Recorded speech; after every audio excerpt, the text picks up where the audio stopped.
Hey folks, Kilt-Man here, Kilt-Man at your Halloween services. How are you all? Hope you're all doing very, very well. Now, as I said, Halloween, we're fast approaching it now. We're on the 17th of October as I'm recording this, and even though it's daytime and the sun is shining, it's bright, it's brisk, it ain't too cold, it's fresh, but the wind has really picked up. The trees are swinging this way and that, the leaves are rustling, there's things cascading all over the conservatory roof. Might be squirrels getting blown from the lofty boughs of trees out there, but it's got that vibe already.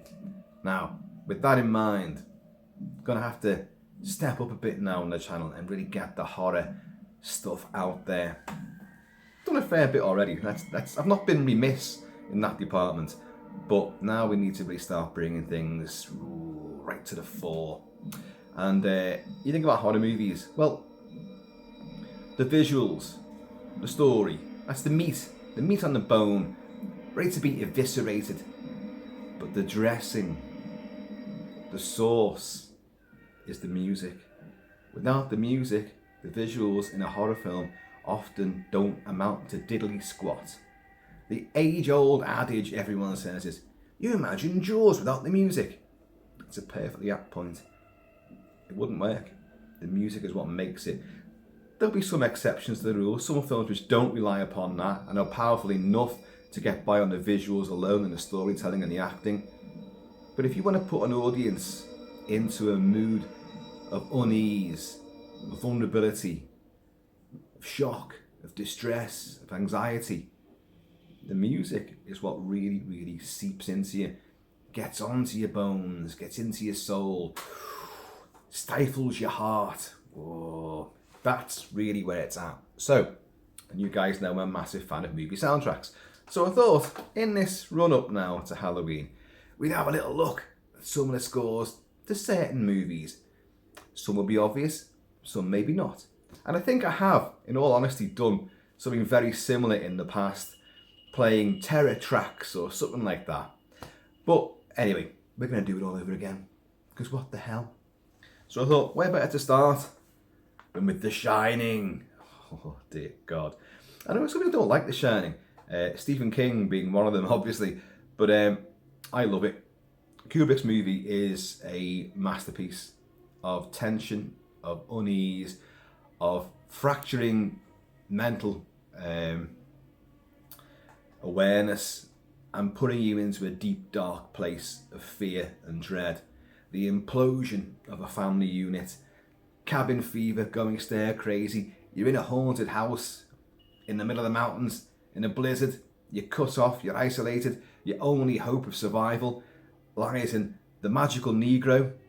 That's a famous phrase. Now, don't go thinking I just tossed that out there. The magical Negro, which in this case would be Scatman Crothers playing Dick Halloran, who is the care. Well, he's the cook, isn't he, at the Overlook?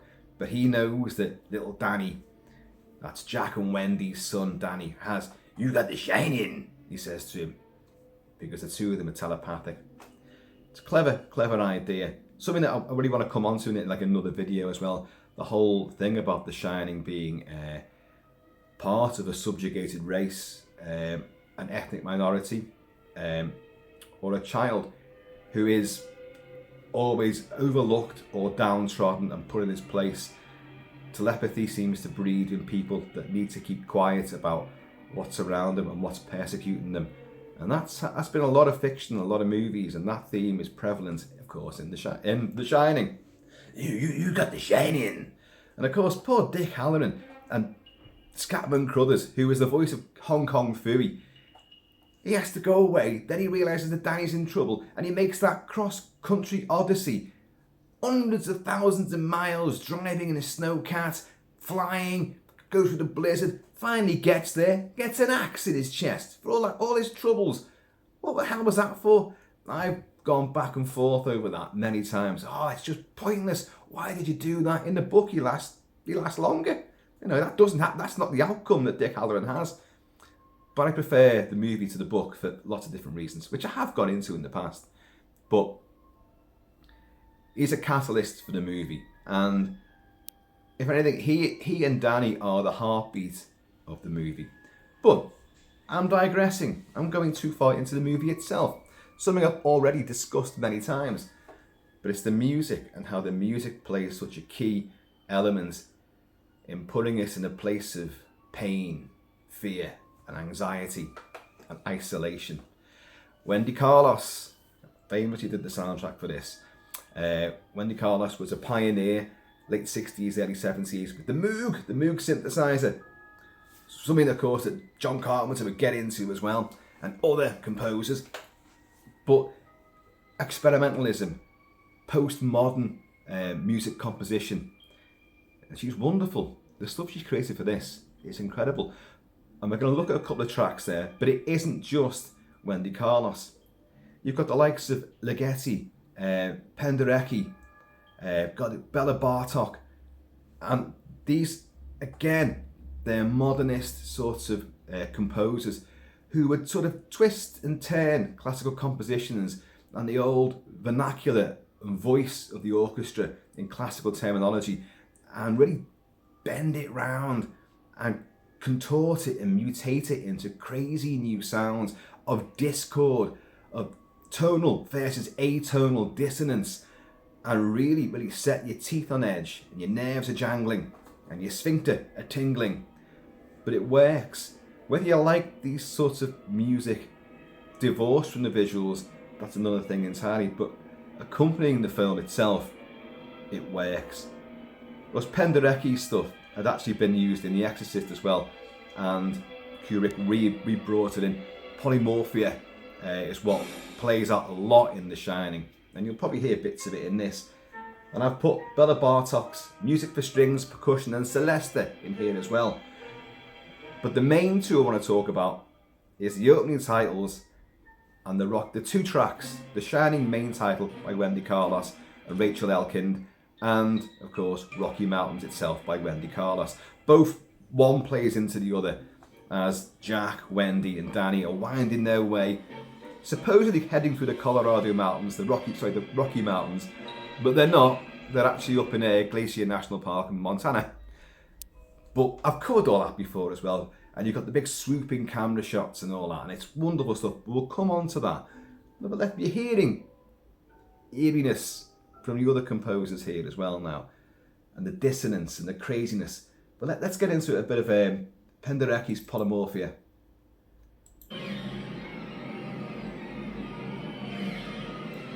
The likes of this you would hear in The Exorcist.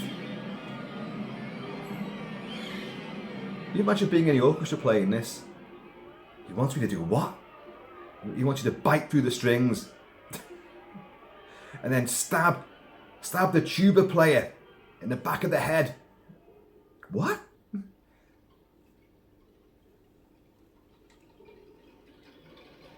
It's plucking strings, violin, Celeste, scratching away the strings, playing them, they're not tuned in.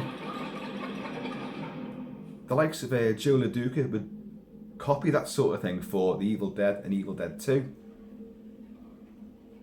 But listen to it, it's design, it's spidery, it's scurrying, it's like rats in the walls, mice scurrying across the floor, the drumming of spiders in their little nests and their lairs waiting for you. And then you get these punctuations.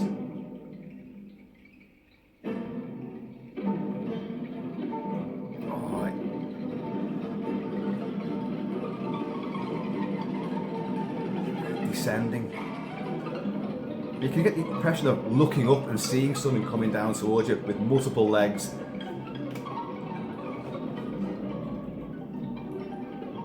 So this is Bartok's real severe clamouring and just explosions of pure discord. And you hear it a lot in the movie.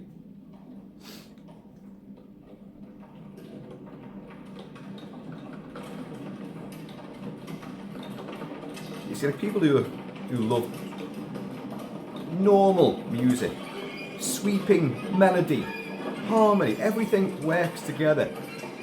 John Williams, James Horner, that sort of thing. Well, this ain't that.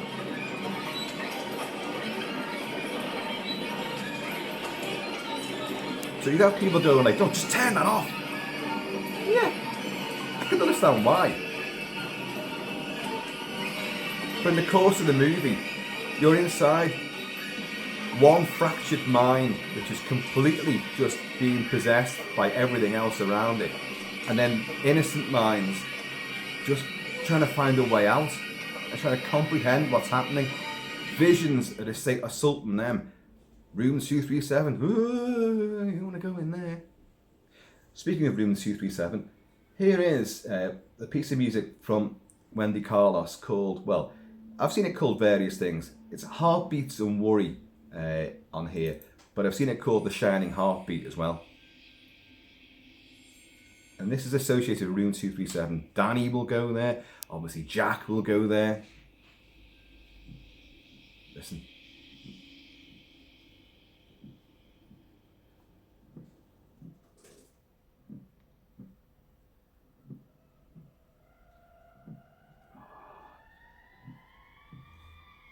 It's those distant glacial shrieks, like almost like the call of some frozen beast up in the mountains. Why is it that a heartbeat, the very thing that keeps us alive, can sound so terrifying? Is it because we're afraid it's going to stop?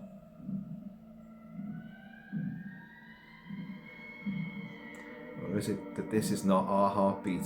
This is the heartbeat, in this case, of the Overlook Hotel itself. Of something which is not you. But the horrible thing is, if you can hear its heartbeat, and it's a building, you're inside it. So you're inside the beast. Those vocals there, that's Rachel Elkind.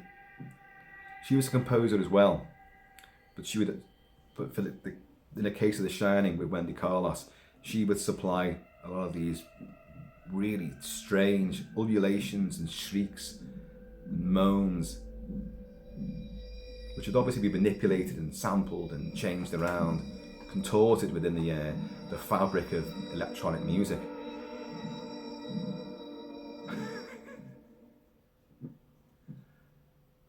I think it's really sinister. You get these little knockings and string noodlings, but they're all worried, they're all anxious.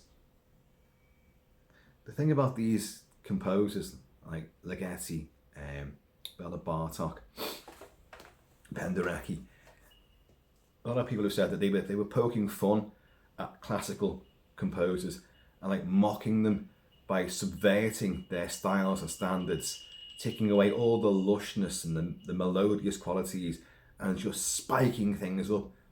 Critics would just say, there's no composition there at all. But when you think about how they've had to come up with where these flurries of sound and fury are going to fit in, and then these pauses, these lengthy sections of just weird suspense and skin pricklingness, and then put it all together.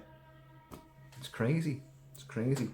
Wendy Carlos created a lot of music for The Shining, the vast majority of which never got into the movie at all, because Kubrick would use a lot of this modernist take on classical music. And but you can get most of their stuff. You've got to find there's 2 albums called Rediscovering Lost Volumes 1 and 2. That's what they're called. I've got them both, but I've forgotten the title of them now. But you can get obviously a lot of the music that she put into that played in The Shining officially as well. And we're going to come on to that. Listen to this. Again, this is very like Joe LaDuca's score for The Evil Dead. And this is Bartok again. You have Ligeti's Leonardo. Let's play a bit of that. And wouldn't you know it, I did not put it on this playlist. That's just typical of me, that, isn't it? Let's see if we can find that. I think it might be here. Here you go. A lot of this also sounds like some of the compositions that Jay Goldsmith and Ridley Scott would put into Alien. although some of them were not from Jerry Goldsmith. There was some classical stuff in there as well. It's Ligeti's Lenato.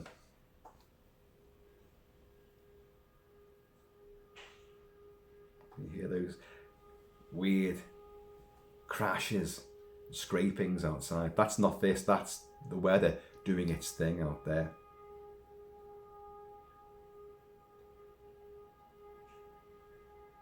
Oh, where's this along?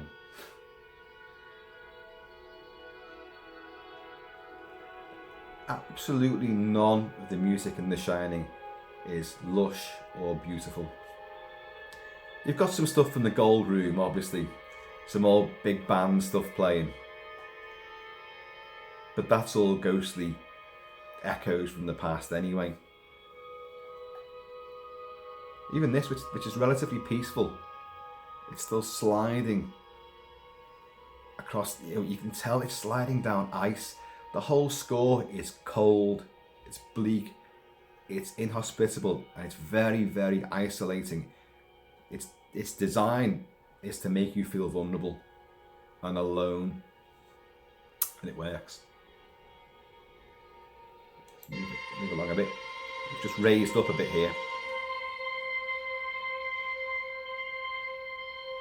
A lot of this plays in the early sections of the movie, Lenato.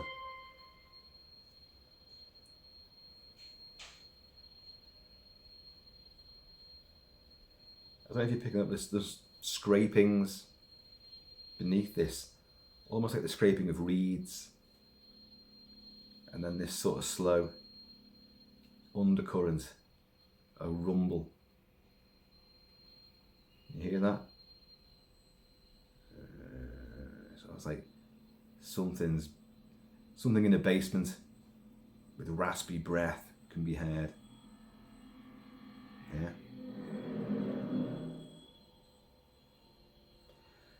And these signify little moments in the first sort of 30 minutes or so of The Shining, where little things don't quite add up. Impressions are grave, to be honest. Which will come on to the beginning, which is the main thing I wanted to talk about, was the opening two tracks, which is the Shining main title and Rocky Mountains. Because what they do with our three main protagonists, one of whom is actually an antagonist, in the little VW, snaking their way up these mountainside roads, the camera and the helicopter swooping above their heads, and you get the tale of the Donner Pass expedition, which Jack gleefully informs Danny that they had to resort to cannibalism to survive. And Wendy's not happy about that, but of course, he said, well, I know what cannibalism is. This is Danny, because I've seen it on the TV. And Jack's just driving, see, it's okay. He heard about it on the television. And already the scene is set that you can't trust that guy, the one driving the car, driving you up into oblivion, a nightmare limbo land. It's unnerving. But let's get on to the actual meat of the matter here. I'll probably play this a couple of times. The opening titles.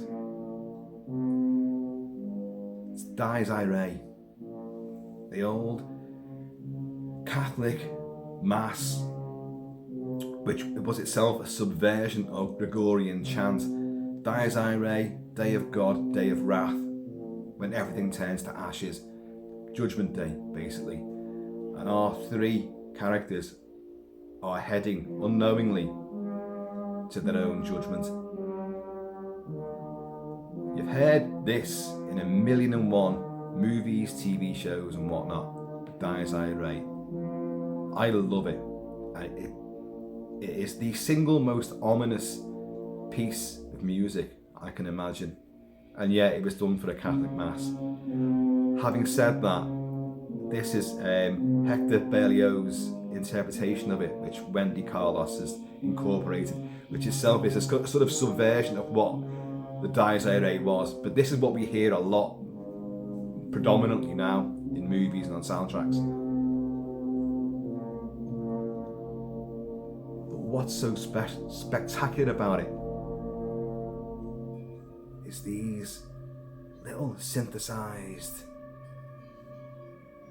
warblings, whistlings. You'll get Rachel Elkins' voice, the vocals will come onto it. There's her voice there. Again, that strange frozen beast wailing up on the top of the mountains, that's what you're getting. Is it taunting? Is it warning? Is it mocking? Is it a lament? It's all of that rolled into one. Isn't that amazing? She trilled then at the start of that. That was a trill like that, which then got lifted and elevated into those frozen clouds.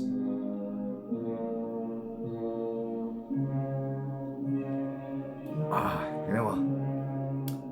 I play this quite a lot when I'm in the mood for something horrific. Like Mrs. Kilt-Man's cooking. I'm joking.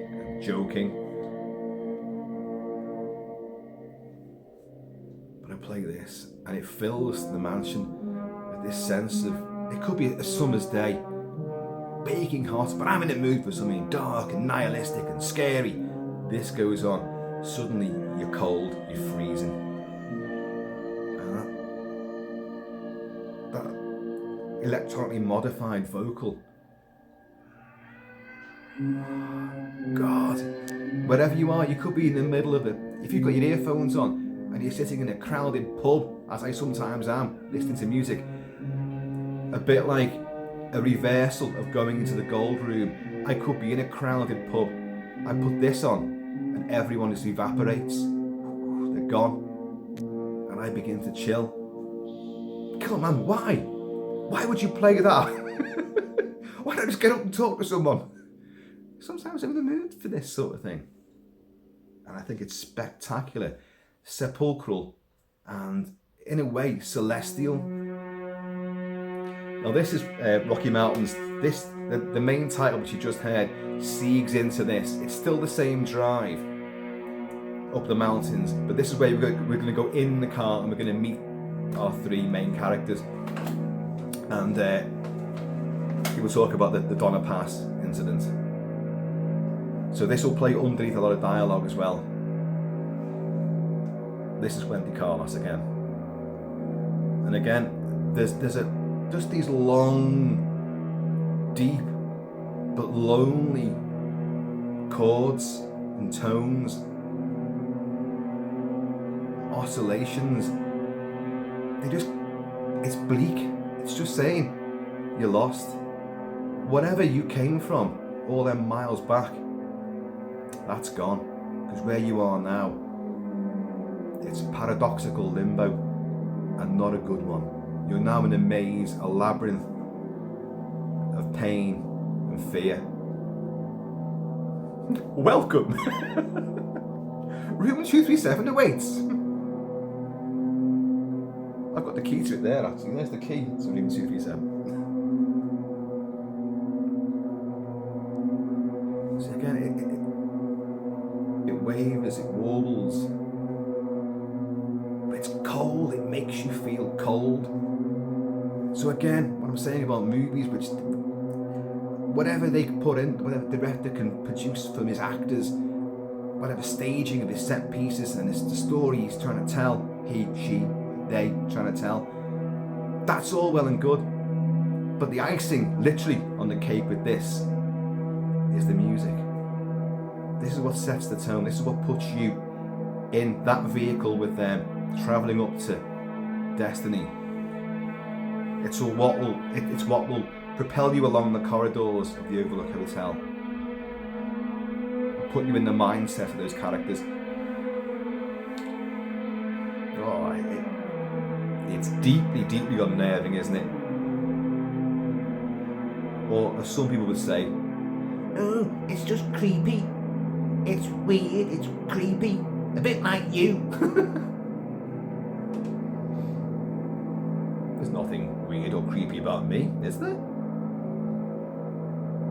Doesn't everyone sit at their computer monitor with a ring light, with a baseball bat and and a big axe and lots of severed heads floating about.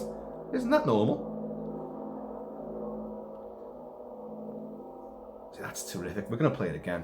We're going to play the first two again. Let's turn it up a bell.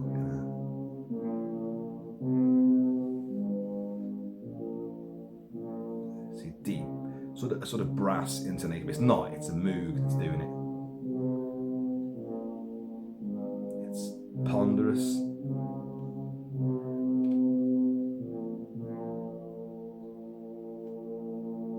It's heavy. It's almost trudging. It's a funeral dirge.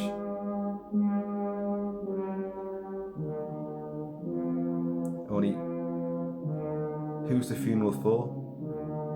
It's for us. It's our funeral that we're going to. We're all going to head to that at some point. I hope you'd all come into mine, because I've got a few surprises lined up for mine.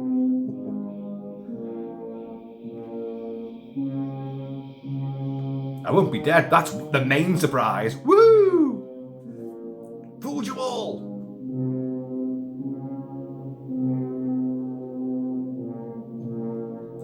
So you've got your trick-or-treaters coming to the door. You've got your sound system set up. You've got a couple of speakers there. You've got this playing. They'll take their fair share and won't be too greedy, will they? Just love that.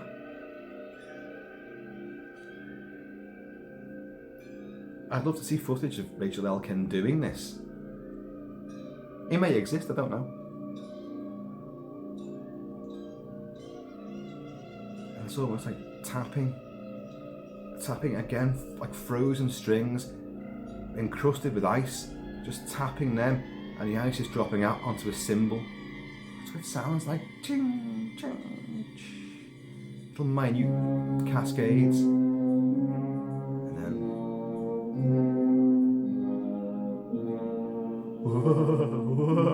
Again, is that not almost mocking the whole foundation of classical music and spooky music by actually having someone go...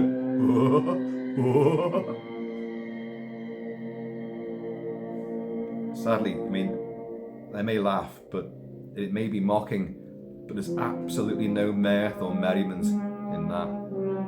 It's doom, pure doom.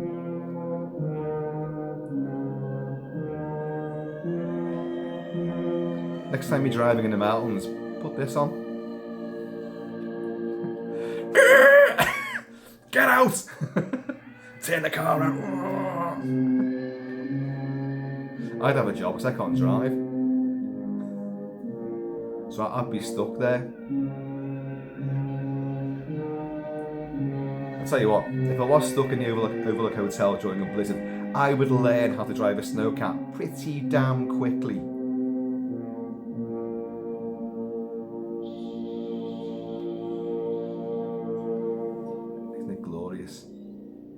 Again, electronic music, John Carpenter would do a lot with electronic music, synthesized stuff, but how far removed is that from what Carpenter would produce? Because it's just so slow, heavy, thick, with redolent atmosphere. And a sort of a quasi-gothic stature to it. The whole inversion of the Gregorian chant and the Dies Irae itself, and this continuation, which it is, this feels like a natural extension of the Dies Irae main title. Just everything stretched out, like you're on a rack, not in Iraq, on Iraq. The Exorcist again. Everything's connected, you see. But like, your audio nerves in your ears, your olfactory nose, isn't it?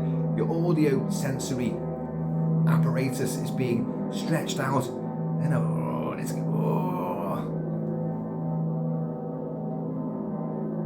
audio sinews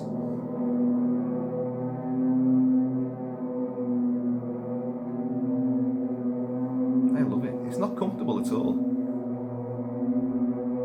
And yet the beauty of it is, if you love your horror movies and your music, and you can appreciate what goes into it and the effect it has, this can actually be, quite a soothing and cathartic experience. I'll go back to sitting in the pub.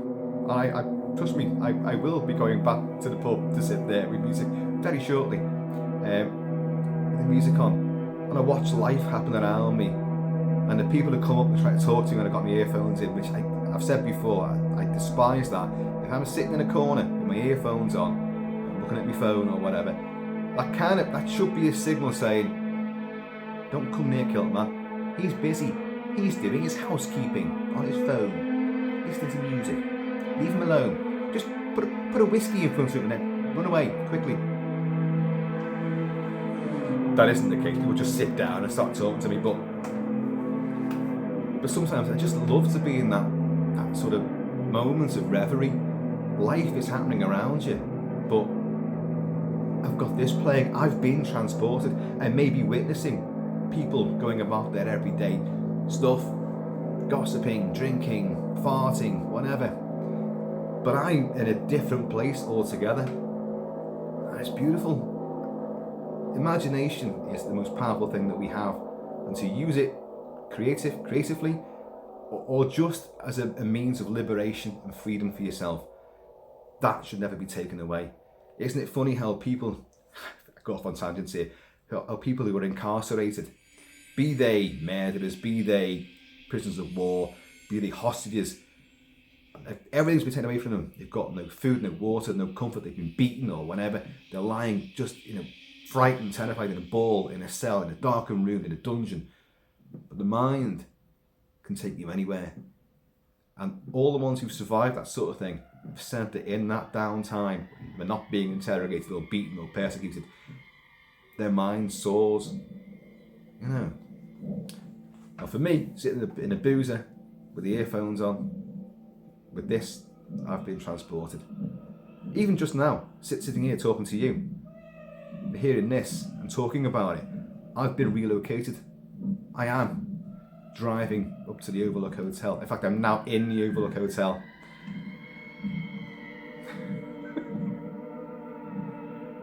You hear the buzzing. The film has a lot of elements. The soundscape has a lot of elements of buzzing noises on it. Now, there is a wasp's nest in the book, which is a huge element of the book, and that's not in the movie at all. Nor are the hedge animals topiary, but we get the maze instead, the hedge maze, which I love. Now, that idea of the insect nest, which is nasty, in the film on the soundscape, you have lots of elements where, who was it? Was it Bartok that did this? Or Penderecki? Maybe Penderecki actually would have the instruments of all the instruments of the orchestra playing at furious sort of speed, and the effect it would have in this just conglomeration of sound, it would sound like monstrous insect buzzing. So the film has that, but so in a way Kubrick did put in the insects there, in a way. So that was the actual heartbeat, wasn't it? That was the heartbeat and worry, I think it's called. So, music for strings, percussion and celesta.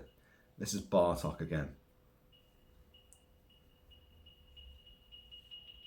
Hope you enjoy this. Didn't mean to go on for as long as this actually. I only meant to introduce this and then talk about those first two tracks. But we've gone through all the best bits as well. That's what happens with me though, isn't it? This is why people shouldn't, he's sitting in the corner with his earphones on.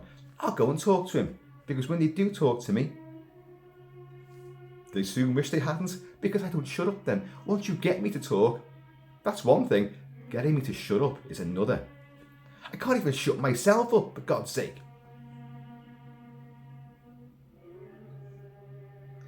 This sounds more conventional. The violins there, the strings, that's more conventional sort of horror movie unease and revelation. Or the beginning to understand that something's amiss and beginning to make some connections.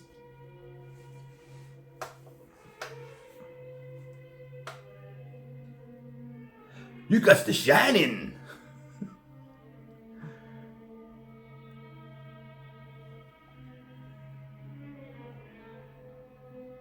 Yeah, it's really deeply uneasy.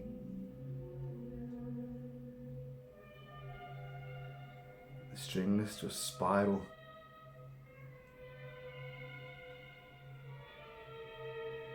I always think of whippoorwills, you know, dust devils. You know, the sand will just, when the wind hits it, just you get these just little flurries which just from the ground wisp up into the air, and they're gone in a spiral. And a lot of strings and these little sort of elements in the background just go like that. But I love it. I love it. In the distance, the rolling bass drums. Very subdued, very quiet. So the thing is, a lot of the score is subdued and quiet, and just at a pitch to sort of make you uneasy, and then you will get massive flurries of blaring sound, furious strings and timpani, just whoa, whoa, whoa. Again, like this. This is lulling you. There are elements of this in Alien, very, very similar.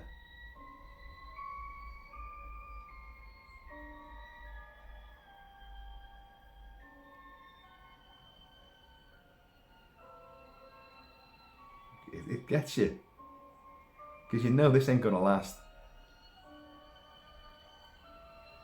At this stage, whatever you're creeping about in the shadows, you think, oh, there's a door down there, I'll get out of that door. I'm not enjoying this, here I am right now. But I can get out.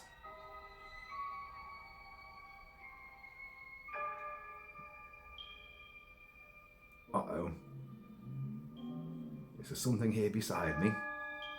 In the gloom. Think of Dallas in the air shafts in Alien. And that music's very similar, actually.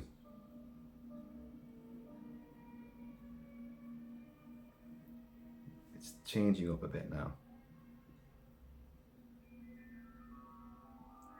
See again, a spectral quality. You think of like a mirror on a chain being spun around. Incandescent light and reflections, mesmerizing. Suddenly you forgot about that door you could have escaped through. Because you've been entranced.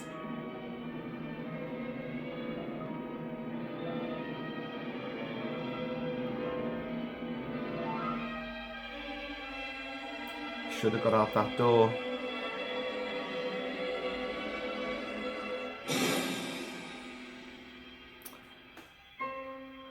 You had your chance.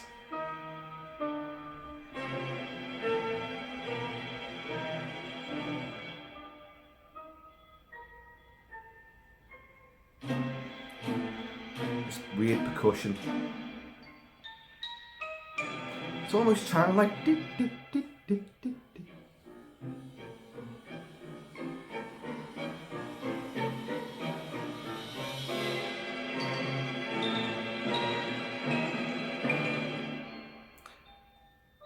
It's hard to imagine people going to a concert where this is played, and yet people do.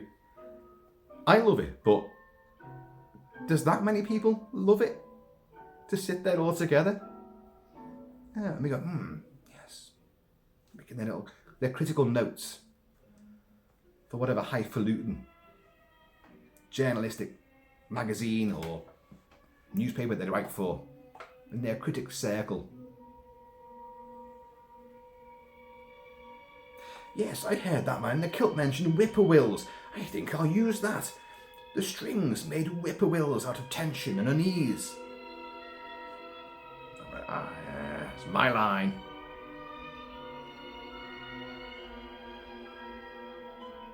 But again, this is the soundtrack of suspense and unease, of dread, of fear and anxiety.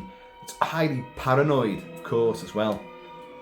Because this thing is coming at you, and then you get lulled by little moments where it's not, I can get away with this.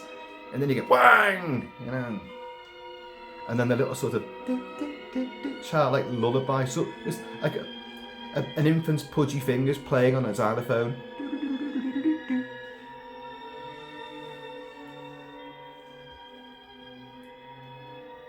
What? Okay.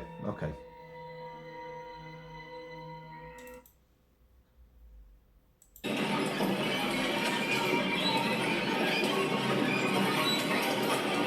Penderecki again. Polymorphia.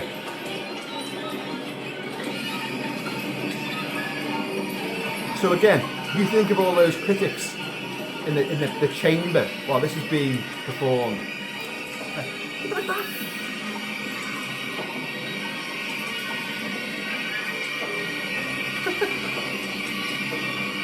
And the conductor just going, oh, damn cable.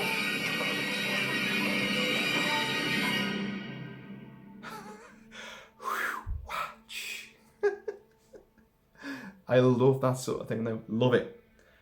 Folks, anyway, so this has been the start of a few videos about horror music, horror scores, and particular cues within horror scores which really do their job with skin-prickling, icy inevitability, which again sums up the score for The Shining perfectly.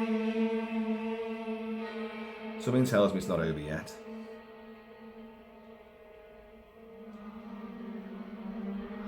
It's when it isn't hurling abuse, musical abuse at you, it's rolling this sense of like, you know, you ain't getting out of here. It is like a musical maze. Whichever door you're not getting out. You're in the maze, the labyrinth, the hedge maze.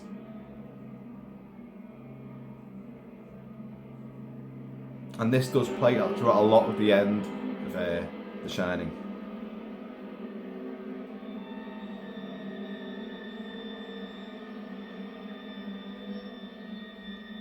I'm freezing right now. I don't know about you guys, but I'm absolutely freezing. And the sun is absolutely blazing down. But the wind is still really playing about out there.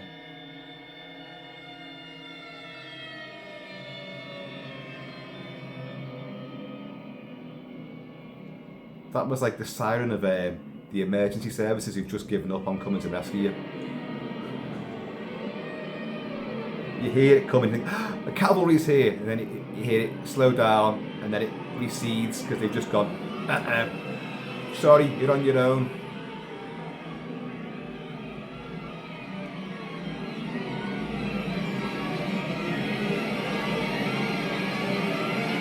You can't hear like a siren in there, can't you? And there's that insect buzzing. Everything's playing at once. So frenzied. It's almost like a high insectoid buzz.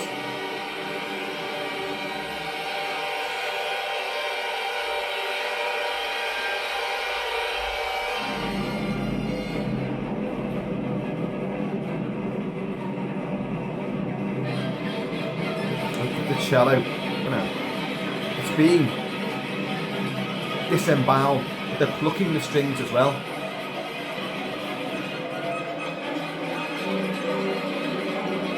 And you hear a lot of this in The Exorcist as well.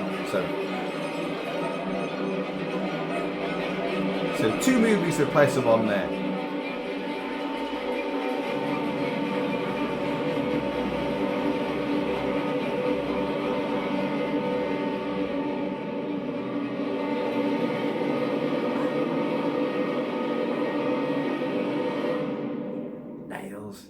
Down a blackboard. Right, folks. Peace. Even the wind seems to have dropped as well. An Omen, methinks. Oh, that's another bloody soundtrack we must look at as well. The Omen. Jerry Goldsmith. Folks, I have been always Shabby Kilt-Man. So in this in between time and furiously crazy, chaotic, musically violent. I just said in between time first. In the meantime, and then this furiously chaotic, musically in between time. Please keep it Celtic, keep it Celtic. And I am going to see you all.